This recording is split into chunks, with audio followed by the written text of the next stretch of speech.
Semua, nama aku Devina Kristina Mehopa dengan NIM 2151 2030 7111074. Job desk aku di kelompok ini yaitu memasukkan data ke video tutorial JASP. Halo, perkenalkan nama saya Sekar Rosa Supriyanto dengan NIM 21512030711008. Pada tugas psikometrika ini, job desk saya adalah mengedit video. Perkenalkan, nama aku Elisa Elvina Hashim dengan NIM 215120307111075. Nah, di video ini job desk aku adalah mencari data dan juga membuat skrip. Terima kasih. Halo, perkenalkan saya Briana Putri Alindra dengan NIM 225120300111008. Di proyek kelompok ini saya berperan untuk mengisi voice over. Terima kasih. Halo, Assalamualaikum warahmatullahi wabarakatuh. Kami dari kelompok 1 pada video kali ini akan menjelaskan prosedur analisis item dan juga uji reliabilitas dengan menggunakan software JASP. Tapi sebelum kami praktik, kami akan memberikan pengantar terlebih dahulu secara sekilas tentang analisis item dan juga uji reliabilitas. Analisis item atau analisis butir itu dilakukan untuk memastikan bahwa kita menggunakan butir-butir yang memang berfungsi dengan baik. Adapun indikator butir yang berfungsi dengan baik adalah butir-butir tersebut memiliki korelasi item total yang tinggi. Korelasi item total sering disebut sebagai daya diskriminasi atau daya beda, di mana daya diskriminasi itu adalah kemampuan suatu butir untuk membedakan mana orang yang memenuhi atribut yang diukur dan mana orang yang tidak memenuhi atribut yang diukur.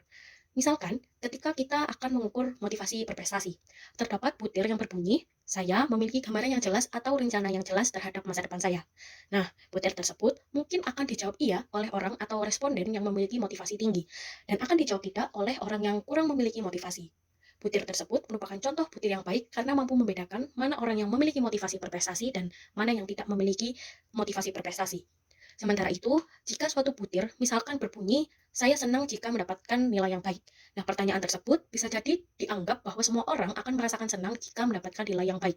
Oleh karena itu, butir tersebut tidak dapat membedakan orang atau responden mana yang memiliki motivasi berprestasi tinggi dan mana yang tidak memiliki motivasi berprestasi yang tinggi. Sehingga dapat disimpulkan bahwa butir yang baik itu harus mendiskriminasi atau membedakan responden menjadi beberapa kelompok sesuai isi dari butir yang diukur. Namun, banyak disalahpahami bahwa korelasi item total atau daya diskriminasi itu adalah indeks validitas. Padahal, kedua hal tersebut sangat-sangat berbeda. Korelasi item total itu justru lebih dekat kaitannya dengan reliabilitas, dengan nilai yang diterima pada umumnya di atas 0,3. Beberapa sumber dari referensi menyatakan tentang daya diskriminasi, seperti pada buku Profesor Azwar tentang penyusunan skala psikologi, yang menyatakan bahwa daya diskriminasi itu lebih erat kaitannya dengan reliabilitas. Semakin tinggi daya diskriminasi item yang kita gunakan, maka reliabilitasnya juga akan semakin tinggi.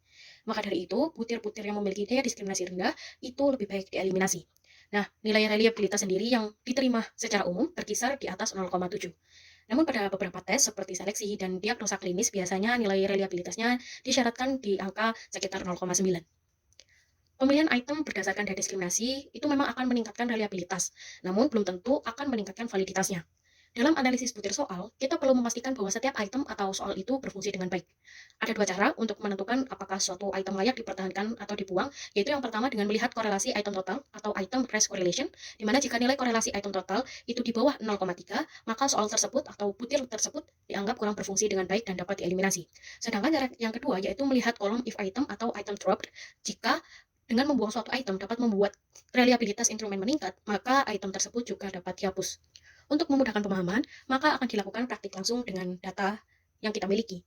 Software yang akan digunakan adalah JASP, yaitu dengan membuka data dengan klik garis 3 di atas, kemudian klik open dan pilih file di komputer. Apabila sudah memiliki data yang diekspor sebelumnya, dapat membuka opsi data library. Setelah data terekspor, pilih fitur reliability dan klik unidimensional reliability. Pada contoh kali ini, kami menggunakan 18 item butir dengan 61 responden. Kemudian, pindahkan semua data yang telah diekspor ke kolom variabel dengan mengklik tanda panah seperti yang ada dalam video. Pada bagian analisis, pilih skala statistik atau skill statistik sebagai berikut. confidence interval sebesar 95%, McDonald's omega, Cronbach alpha, serta average inter-item correlation. Pada bagian individual item statistik, klik opsi McDonald's omega, Cronbach alpha, dan item race correlation. Data akan muncul dalam bentuk tabel yang memuat terkait scale reliability statistik dan individual item reliability statistik seperti apa yang tergambar pada video. Dari hasil pada tabel scale reliability statistik, hasil reliabilitasnya yang didapatkan yakni sebesar 0,942 pada McDonald's omega dan 0,935 pada Cronbach alpha. Sedangkan nilai korelasi rata-rata antar item atau average inter-item correlation sebesar 0,433. 95% dari confident interval lower bound dan upper bound pada perhitungan McDonald's berkisar di angka 0,921 hingga 0,963. Sedangkan pada Cronbach berkisar di angka 0,909 sampai 0,965. Secara keseluruhan, nilai reliabilitas yang didapatkan terbukti di atas 0,7 dan daya diskriminasinya juga berada di atas 0,3. Itu artinya alat ukur tersebut atau butir-butir tersebut dapat diterima. Jika sebelumnya melihat secara keseluruhan, maka saat ini kita beralih untuk melihat bagaimana item berfungsi atau tidak secara individual pada tabel selanjutnya. Pada tabel ini, kita dapat melihat bahwa daya diskriminasi terdapat pada kolom item race correlation, di mana item yang memiliki nilai diskriminasi di atas 0,3 adalah item yang baik, sedangkan yang berada di bawah 0,3 sebaiknya dieliminasi. Dalam tabel tersebut, dapat dilihat bahwa item dengan daya diskriminasi terendah dan di bawah 0,3 adalah item nomor 15. Hal tersebut bisa jadi dikarenakan item tidak dapat berfungsi dengan baik. Oleh karena itu, item bisa dieliminasi. Apabila dalam suatu hasil pengukuran daya diskriminasinya menunjukkan nilai negatif yang kecil atau mendekati 0, misalnya 0,01, 0,02, dapat dikatakan bahwa item tersebut tidak dapat menjalankan fungsinya dengan baik.